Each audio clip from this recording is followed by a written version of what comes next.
Online classes में आप कक्षा 9 लोकतांत्रिक राजनीति का अध्याय 3 पढ़ रहे हैं।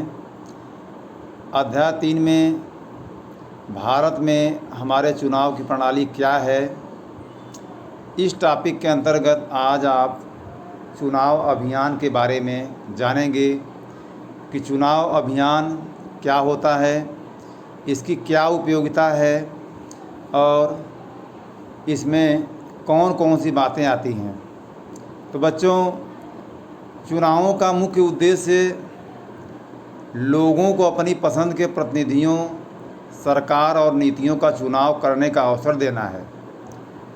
इसलिए कौन प्रतिनिधि बेहतर है, कौन पार्टी अच्छी सरकार देगी या अच्छा नीति बनाएगी, इस बारे में स्वतंत्र और खुली चर्चा का भी होना बहुत ज़रूरी है। चुनाव अभियान के दौरान यही सारी चीज़ें होती हैं।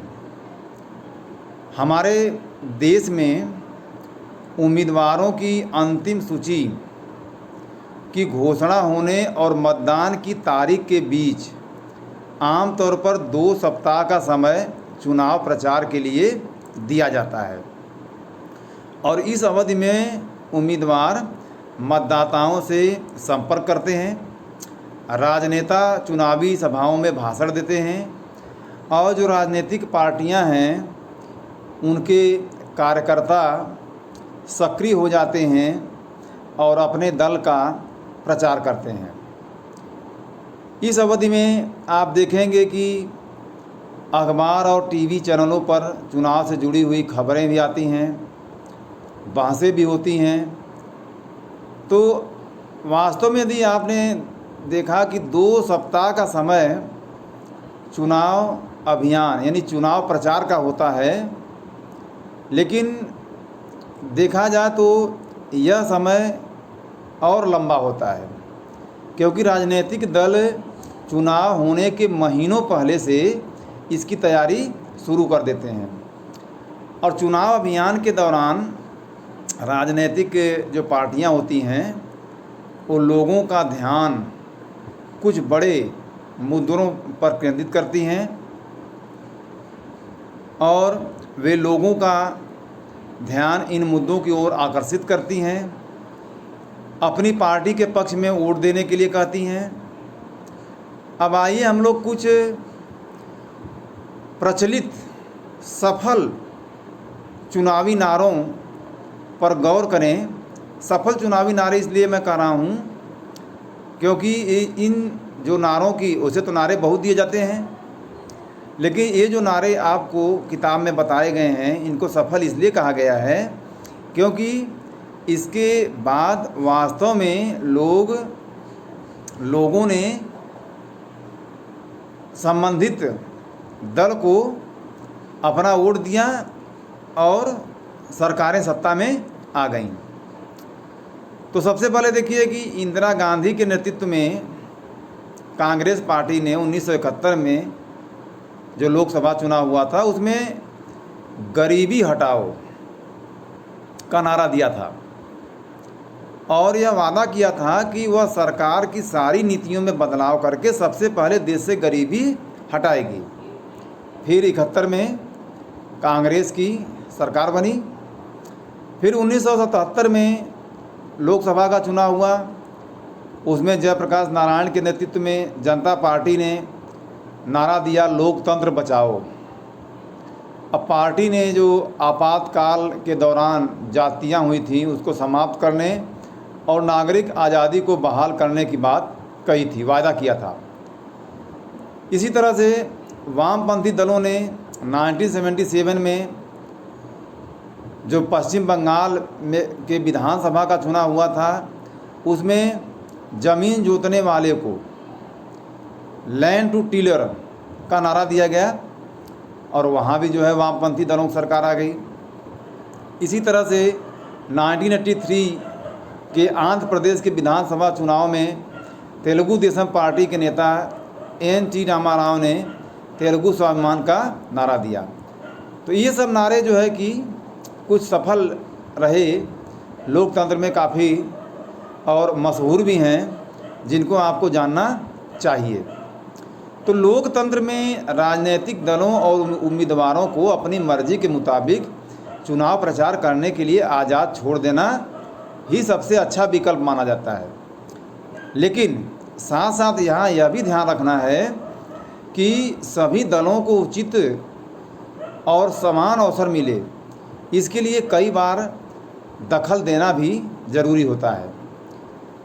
तो चुनाव के कानूनों के अनुसार कोई भी उम्मीदवार या पार्टी कुछ काम नहीं कर सकती हैं, क्योंकि वो यदि काम करती हैं, ऐसा काम करती हैं, तो सभी लोगों को, सभी उम्मीदवार, सभी पार्टियों को समान अवसर उपलब्ध नहीं हो पाएगा। ख़ास तौर पर जो लोग कमज़ोर हैं, जो कि आर्थिक रूप से संपन्न नहीं हैं, निर्दलीय हैं, वो चुनाव लड़ना चाहते हैं, वे लोग पीछे छूट जाएंगे, वे काम नहीं कर सकते हैं। तो कौन कौन से काम चुनाव के दौरान नहीं करना है, ये आप देखिए, ये कानूनी है, कानूनी रूप से मान्य है और सबको बाध्य किया गया है। तो इसमें है मतदाता को प्रलोभन देना, घूस देना या धमकी देना। ये पहली चीज़ नहीं करना है। मतदाता से उनके जाति या धर्म के नाम पर वोट नहीं मांगना चाहिए। चुनाव अभियान में सरकारी संसाधनों का इस्तेमाल करना, ये भी गलत है। लोकसभा चुनाव में एक निर्वाचन क्षेत्र में 25 लाख या विधानसभा चुनाव में 10 लाख रुपए से ज़्यादा खर्च करना, ये भी गलत माना जाता है। इसके अलावा आपको कुछ आचार संहिता की भी बातें बताई जाएंगी, लेकिन जो उपरोक्त मामले आपको बताए गए, यदि उसमें से किसी मामले का दोषी किसी उम्मीदवार को पाया जाता है तो उसकी सदस्यता, उसका चुनाव रद्द भी किया जा सकता है। इसके बाद आप देखिए कि इन कानूनों के अलावा हमारे देश की सभी राजनीतिक पार्टियों ने चुनाव प्रचार की आदर्श आचार संहिता को भी स्वीकार किया है। यानी कि उम्मीदवार और पार्टियां ये सब नहीं कर सकती हैं, उनके लिए मनाही है। इसमें है सबसे पहला, चुनाव प्रचार के लिए किसी धर्मस्थल का उपयोग करना, ये गलत है। सरकारी वाहन, विमान या अधिकारियों का चुनाव में उपयोग करना, ये आमतौर पर जो सत्ताधारी पार्टी होती है, जिसका शासन होता है, वो ऐसा कर सकती है, इसलिए इसमें मनाही है।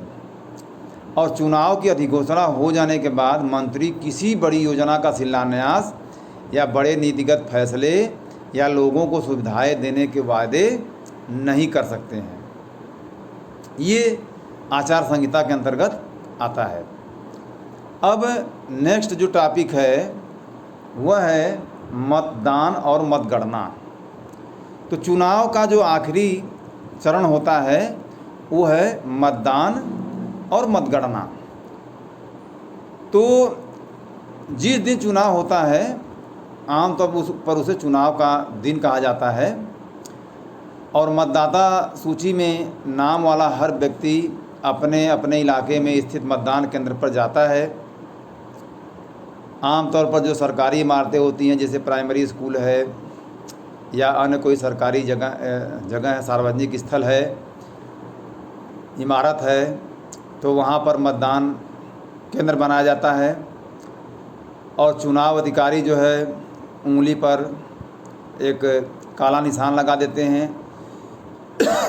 फिर इसके बाद आपको वोट डालने की अनुमति देते हैं।